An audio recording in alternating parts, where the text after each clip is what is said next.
Carrhae, Mesopotamia. 53 BC, the richest man in Roman history lies dying in agony as molten gold burns through his throat and into his stomach. Marcus Crassus had spent his life accumulating wealth beyond imagination. Now his enemies would give him all the gold he could ever want, in the most horrifying way possible. Welcome to Nightmare Historians. Tonight, we're witnessing one of history's most brutal executions, a death so symbolic, so perfectly cruel, that it became legend throughout the ancient world. This is the story of how unlimited greed led to unimaginable suffering. I have the Roman historians' accounts, Parthian royal records, archaeological evidence from the battlefield. The evidence reveals how Crassus built his fortune on the blood of others, and how that same blood would finally demand payment in the most poetic justice ever recorded. Crassus became Rome's first billionaire through systematic exploitation of human misery. He bought burning buildings for pennies while families screamed inside, and sent his fire brigade to save his new property. Every coin he earned was stained with innocent blood. After crushing Spartacus's slave rebellion, Crassus crucified 6,000 prisoners along the Appian Way, one every 35 yards for 130 miles. He left their bodies rotting for months as a warning. The screams of dying slaves paid for his marble palaces and golden dinnerware. Plutarch wrote that Crassus owned over 7,000 talents of silver and 200 million denarii in gold, equivalent to 2 trillion modern dollars. But no amount of wealth could satisfy his greed. He wanted to be richer than kings, more powerful than gods. That ambition would destroy him. By 60 BC, Crassus had joined Caesar and Pompey in the secret first triumvirate, 3 men who divided the Roman Republic between them like personal property. But Crassus was jealous. Caesar had military glory from Gaul. Pompey had conquered the East. Crassus had only money, and money wasn't enough. The Parthian Empire controlled the Silk Road and its enormous wealth. Crassus convinced the Senate to grant him command of an Eastern war, promising to conquer Parthia and make Rome even richer. He was 62 years old with no significant military experience. His greed had blinded him to reality. Crassus assembled 7 legions, 42,000 infantry, 4,000 cavalry, and 4,000 light troops. He spent his personal fortune equipping the army, convinced that Parthian gold would repay every investment 1,000-fold. The soldiers marched east to make their general rich and themselves dead. The omens were catastrophic. Eagles dropped dead during the army's blessing ceremony.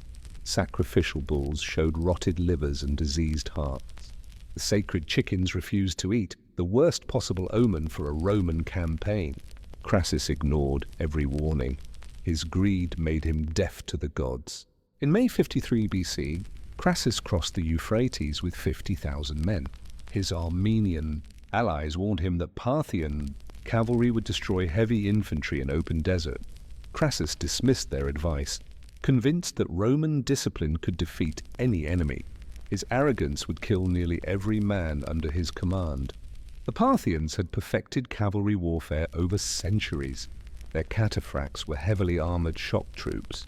Their horse archers could fire accurately while retreating at full gallop. They had spent generations mastering desert warfare while Romans fought in forests and mountains. Near the town of Carrhae, Crassus encountered the Parthian army under General Surena. The Romans formed their traditional battle square timber formation that had conquered the Mediterranean. It would prove completely useless against mounted archers in open desert terrain. The Parthian horse archers surrounded the Roman square and began shooting. They had wagon trains of arrows, thousands upon thousands of missiles. Every time Romans charged, the cavalry retreated while shooting backwards. The legions were trapped in a killing box with no way to close with their enemies. For hours, arrows fell like deadly rain. Roman shields became so heavy with embedded arrows that soldiers couldn't lift them. Men died from dozens of wounds. The desert sand turned red with Roman blood. Crassus watched his army being systematically slaughtered. In desperation, Crassus sent his son, Publius with 6,000 cavalry and infantry to break the Parthian line. The young man led the charge personally, trying to save his father's reputation and Rome's honor. He was riding into a carefully prepared trap. Publius and his entire force were annihilated. The Parthians cut off his head and mounted it on a spear. When they rode back to taunt the Roman square, they displayed the severed head of Crassus's son. The old general watched his child's head being waved by his enemies. Crassus collapsed when he saw his son's head. Plutarch wrote that the general aged decades in minutes, his hair turning white with grief and shock. The richest man in Rome realized that all his gold couldn't buy back his son's life or save his dying army. As darkness fell, the surviving Romans, maybe 20,000 of the original, 50,000 huddled together waiting for death. They had no water, no food, and no hope of escape. The Parthians controlled every route back to Syria. Crassus had led the greatest military disaster in Roman history. Roman tradition demanded that failed generals commit suicide rather than face capture and humiliation. Crassus drew his sword and placed it against his chest. But at the last moment, his greed conquered his honor. He chose the hope of negotiation over the certainty of honorable death. General Surena sent a message offering negotiations. He promised safe passage for Roman survivors if Crassus would meet personally to discuss terms. It was an obvious trap, but Crassus was desperate. His greed made him believe he could negotiate his way out of military disaster. Crassus's officers begged him not to meet with Surena. They recognized the trap and urged their general to die fighting, rather than trust enemy promises. But Crassus still believed his wealth and status would protect him. Even facing annihilation, he couldn't abandon his faith in money's power. Against all advice, Crassus rode out to meet Surena with a small escort. The richest man in Roman history was about to discover what the Parthians thought his life was truly worth. The negotiation would become the most symbolically perfect execution ever recorded. As Crassus reached the Parthian lines, he finally understood that there would be no negotiation, no mercy, and no escape. Surena had prepared a death that would perfectly match Crassus's greed, a punishment so fitting that it would be remembered for over 2,000 years. General Surena received Crassus with elaborate Persian courtesy, offering wine and refreshments. The Parthian commander was young, wealthy, and sophisticated. Everything Crassus thought he understood. But Surena had already decided that Rome's richest man would die in a manner befitting his legendary greed. The negotiation lasted exactly 3 minutes. At Surena's signal, Parthian soldiers seized Crassus and his small escort. The Romans were quickly bound and disarmed. Crassus finally understood that his wealth and status meant nothing to enemies, who viewed him as a symbol of Roman arrogance. For the first time in his adult life, Marcus Crassus faced a problem that money couldn't solve. He offered Surena enormous ransoms, enough gold to buy entire kingdoms. The Parthian general listened politely, then explained that Crassus had already received all the gold he would ever need. Parthian soldiers built a fire and placed a bronze crucible over the flames. They filled it with gold, coins, jewelry, and decorative objects looted from Roman equipment.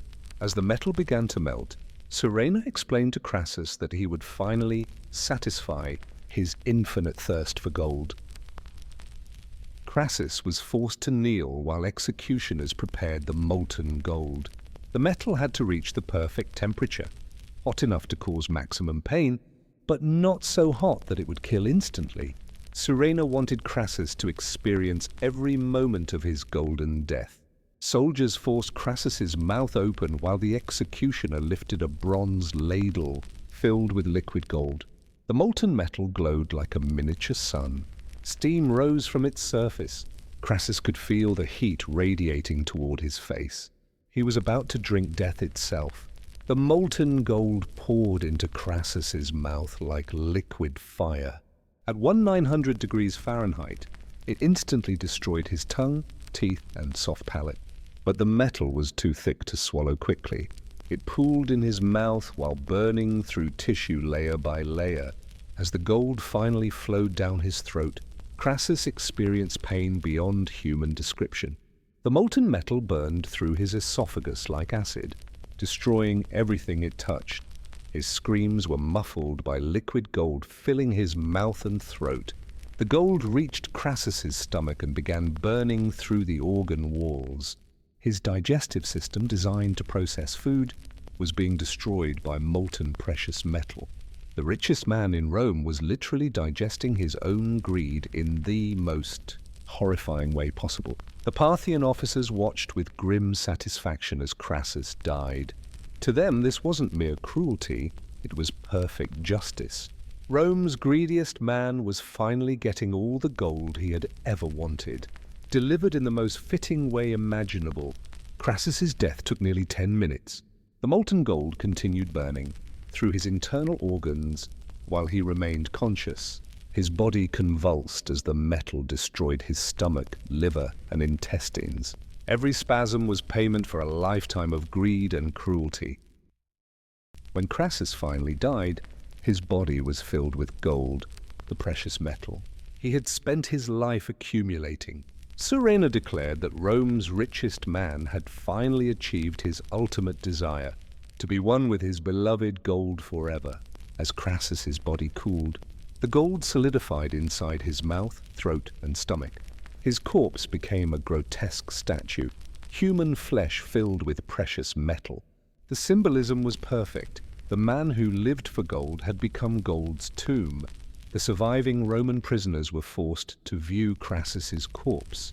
Many wept at seeing their commander's gold-filled body. Others understood the symbolic justice. Their general's greed had led them all to destruction, and he had paid the ultimate price for his avarice. Surena immediately sent messengers throughout the Parthian Empire describing Crassus's golden death. The story spread like wildfire. From Mesopotamia to India, people heard how Rome's greediest man had been forced to consume molten gold until it killed him. The Battle of Carrhae was Rome's worst military disaster since Cannae. Of Crassus's 50,000 men, only 10,000 survived as prisoners, 20,000 died in battle, and another 20,000 died during the retreat. The eagles of 7 legions were lost forever.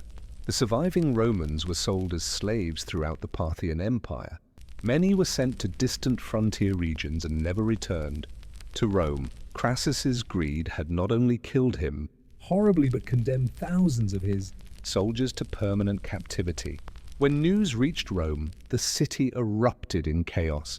Crassus's death meant the first triumvirate was broken. Caesar and Pompey would soon turn against each other, leading to civil war. One man's greed had triggered the collapse of the Roman Republic. Many Romans saw poetic justice in Crassus's death. The man who had built his fortune on others. Blood and suffering had died in perfect, symbolic retribution. His greed had literally consumed him, molten gold destroying him from the inside. Roman historians immediately recognized the symbolic power of Crassus's execution. Plutarch, Cassius Dio, and others preserved detailed accounts of the Golden Death, ensuring that future generations would understand the connection between greed and destruction. The Parthian victory celebration lasted for days. They had not only defeated Rome militarily, but created the perfect symbolic execution. Crassus's golden death became propaganda throughout the East, proof that Roman greed could be defeated. Crassus's family faced immediate ruin. His massive debts came due while his assets were frozen. The woman who had been Rome's richest widow became a social pariah. The family's greed had destroyed not just Crassus, but everyone connected to him. Carrhae forced Rome to completely rethink military strategy. The legions had proved vulnerable to cavalry in open terrain. Future campaigns would include more cavalry support and avoid fighting in conditions that favored mounted archers. Crassus's death left Rome financially devastated and militarily humiliated, but the story doesn't end with molten gold in a desert. The aftermath of his execution would trigger events that destroyed the Roman Republic and created an empire. The Golden Death had consequences that lasted centuries. Rome had never faced such devastating news. The richest man in the Republic was dead, his army annihilated, and the eagles of 7 legions lost forever. But Crassus's Golden Death was just the beginning. His greed had set in motion forces that would destroy the Roman Republic within a decade. When Caesar received word of Carrhae in his Gallic headquarters, he immediately understood the implications. The first triumvirate was broken. Pompey stood alone in Rome. Caesar had 2 choices: return to Rome as a private citizen and face prosecution, or march his legions south and seize power through civil war. Pompey faced the same calculation from the opposite direction. With Crassus dead, he was Rome's sole remaining strongman. But Caesar commanded battle-hardened legions in Gaul. Pompey could try to maintain the political balance, or he could move first to eliminate his rival before Caesar could act. The Senate met in emergency session to address the Parthian disaster. Conservative senators like Cato the Younger saw opportunity to restore Republican government by destroying both Caesar and Pompey. Others wanted to maintain the triumvirate system. The Republic was fracturing along multiple fault lines. Crassus's death triggered immediate financial panic. He had been Rome's primary source of private credit. His banks funded trade across the Mediterranean. With his death, credit markets seized up. Interest rates soared. Businesses failed. The economic foundation of Republican Rome was cracking. Caesar's veterans in Gaul sensed the changing political winds. These were men who had conquered all of Gaul, accumulated enormous plunder, and developed fanatical loyalty to their commander. They were prepared to follow Caesar anywhere, including against Rome itself if necessary. King Orodes of Parthia watched Roman political chaos with satisfaction. Crassus's golden execution had achieved more than military victory. It had triggered the collapse of Rome's political system. The Parthians had struck a blow that would echo through history. Surena sent Crassus's severed head to King Orodes, who was attending a performance of Euripides' Bacchae. The actor playing Pentheus used Crassus's actual head as a stage prop, reciting lines about the fate of arrogant mortals who challenge the gods. The audience erupted in laughter. Roman military recruitment collapsed after Carrhae. Citizens refused to serve in legions that might face Parthian cavalry. The disaster had shattered Roman military confidence. Young men preferred exile to military service. The Republic's military foundation was eroding. On January 10th, 49, BC, just 4 years after Crassus's death, Caesar crossed the Rubicon with his legions. Alia Iacta, the die is cast. The civil war that would destroy the Roman Republic had begun. Crassus's greed had made this moment inevitable. The civil war was swift and brutal. Caesar's veterans defeated Pompey's forces at Dyrrhachium and Pharsalus. Romans killed Romans across the Mediterranean. The Republic, that had conquered the known world, was devouring itself because 3 men had divided power, like personal property. Pompey fled to Egypt seeking sanctuary but was murdered on a beach near Alexandria. The great general who had conquered the East was stabbed to death by minor functionaries. His head was sent to Caesar as a gift. The Republic's last defender died in the sand like a common criminal. When Caesar saw Pompey's head, he wept. These men had been allies, friends, and family. Pompey had married Caesar's daughter Julia. Now, Crassus was dead, Pompey was murdered, and Caesar stood alone atop the wreckage of the Roman Republic. Caesar returned to Rome as dictator, the first man to hold absolute power since the kings had been expelled 500 years earlier. The Republic was dead in all but name. Senators who had once debated as equals now begged for Caesar's favor like courtiers. A conspiracy formed against Caesar, led by Brutus and Cassius, men who believed killing the dictator could restore the Republic. They failed to understand that the Republic had died with Crassus at Carrhae. Caesar's assassination would only lead to more civil wars. On March 15, 44 BC, Caesar was assassinated at the base of Pompey's statue in Pompey's Theatre. The irony was perfect. Killed beneath a monument to the man he had defeated. But Caesar's death solved nothing. The Republic was already dead. Caesar's assassination triggered another round of civil wars. Mark Antony and Octavian, later Augustus, divided the Roman world between them, recreating the same power-sharing arrangement that had failed with the first triumvirate. The pattern established by Crassus's greed continued. The final battle came at Actium in 31 BC, where Octavian defeated Antony and Cleopatra. With this victory, Octavian became Augustus, the first Roman emperor. The Republic was officially dead, replaced by the autocratic system that would rule for the next 500 years. Augustus claimed to have restored the Republic, but everyone knew better.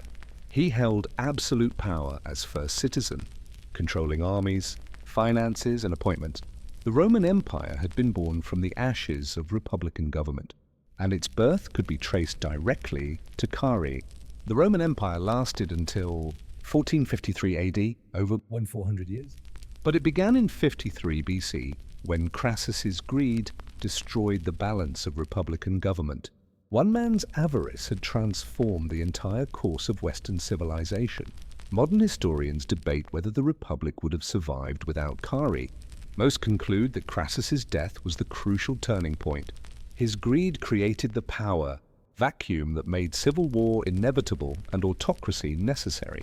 The Parthians had achieved something no enemy ever managed. They had forced Rome to abandon republican government.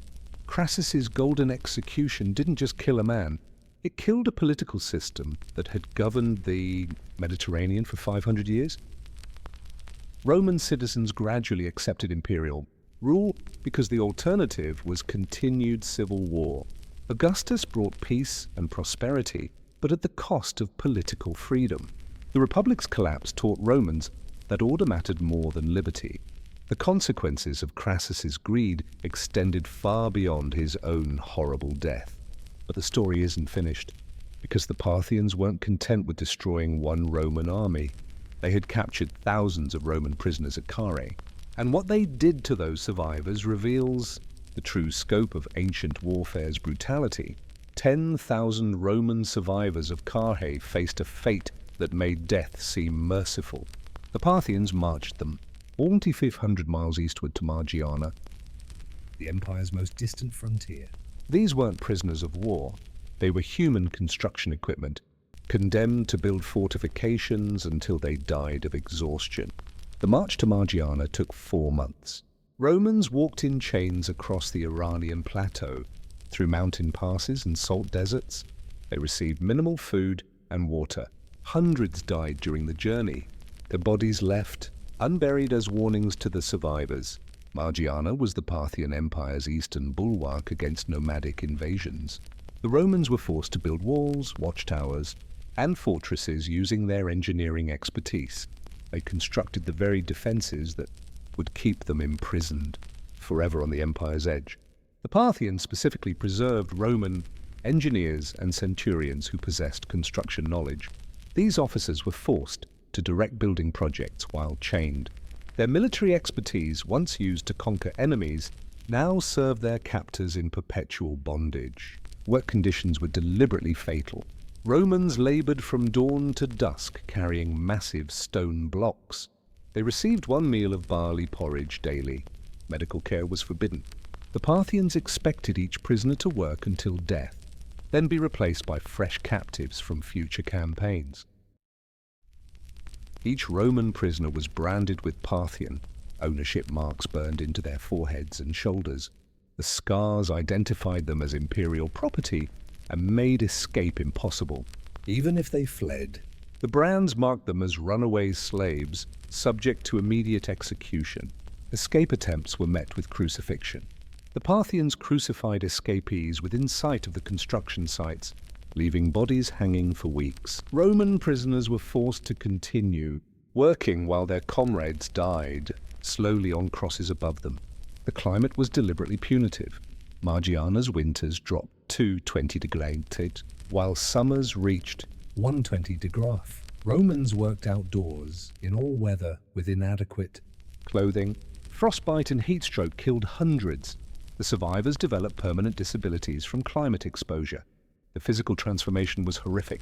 Young Roman soldiers aged decades within a few years. Malnutrition, overwork, and climate extremes destroyed their health. Prisoners who survived 5 years were unrecognizable, ancient men at 25, broken by systematic abuse. Despite their suffering, the Roman prisoners maintained military organization.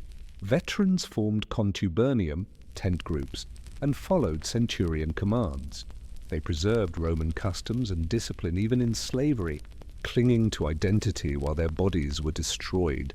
Some Romans survived by teaching their skills to Parthian families. They instructed children in Latin, mathematics, and engineering.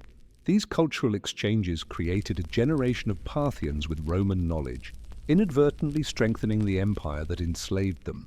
Most Romans died in Margiana without ever seeing Rome again. Their bodies were buried in unmarked graves on the frontier. These were men who had conquered Gaul, fought Germanic tribes, and served the Republic faithfully, now dying anonymously in Eastern slavery. Chinese diplomatic missions traveling the Silk Road encountered these Roman prisoners around 20 BC. Han dynasty records describe meeting tall, pale barbarians from the Western Ocean, who spoke of a great city called Rome and demonstrated advanced military formations. The Chinese were fascinated by Roman military knowledge. They recorded Roman tactics, weapons, and engineering techniques. Ironically, Crassus's defeated legionaries became inadvertent ambassadors, spreading Roman military science across Asia through their enslavement. Some Roman prisoners survived long enough to marry local women and father children. Their descendants lived in frontier settlements, preserving fragments of Roman culture mixed with Parthian and nomadic traditions. Roman bloodlines spread across Central Asia through captivity. Modern archaeological excavations at Margiana have uncovered Roman military equipment, coins, and inscriptions. These artifacts confirm the Chinese accounts. Thousands of Roman prisoners did indeed spend their final years building fortifications on the empire's distant frontier. Genetic analysis of ancient Central Asian populations reveals European DNA markers consistent with Roman ancestry. The prisoners of Carrhae left a biological legacy across the Silk Road. Their genes scattered through populations from Iran to China. The 7 Legion eagles lost at Carrhae were displayed in Parthian temples as offerings to victory gods. Augustus later negotiated their return, but the standards had been defiled and melted down. Rome's sacred military symbols had become Parthian religious artifacts.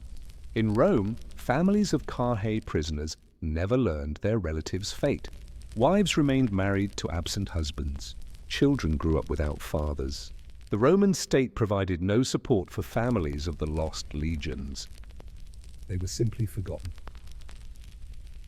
Augustus eventually negotiated the return of some Carrhae survivors in 20 BC. 23 years after the battle, only a few hundred remained alive. These men had spent their entire adult lives in Parthian captivity. They returned to a Rome that had forgotten them. The returned prisoners were broken men. They spoke Persian better than Latin. They followed Eastern customs. Their families struggled to recognize them after decades of separation. These veterans had become living ghosts, Roman bodies containing foreign souls. Rome held memorial services for the prisoners who died in captivity, but the ceremonies were private affairs. The state preferred not to remind citizens of military disasters and abandoned soldiers. The Carrhae prisoners were honored quietly and forgotten publicly. The Roman prisoners of Carrhae inadvertently facilitated cultural exchange along the Silk Road. Their engineering knowledge, military techniques, and Western perspectives spread throughout Central Asia, creating unexpected connections between distant civilizations. The fate of Carrhae's prisoners reveals the true cost of Crassus's greed. One man's ambition destroyed not just his own life, but condemned thousands to lives of slavery and early death on distant frontiers. But even this wasn't the end of the horror. The final chapter reveals how Crassus's golden execution inspired copycat killings across the ancient world. Crassus's golden execution became the most famous death in the ancient world. but fame breeds imitation. Across the East, rulers discovered that forcing enemies to drink molten precious metals created the perfect symbolic punishment. Crassus had accidentally invented the most poetic form of execution ever devised. King Artaxias of Armenia was the first to copy the method. In 51 BC, he executed a corrupt tax collector by forcing him to drink molten silver. The Armenian court justified it perfectly. Let the man who stole silver die from silver. The execution took place in public for maximum symbolic impact. Ptolemy XV of Egypt heard the story from Parthian ambassadors and immediately adopted the method. When his royal treasurer was caught embezzling temple funds, the pharaoh ordered him killed with molten gold. Divine metal for divine punishment, proclaimed the royal decree. Alexandria's crowds cheered the symbolic justice.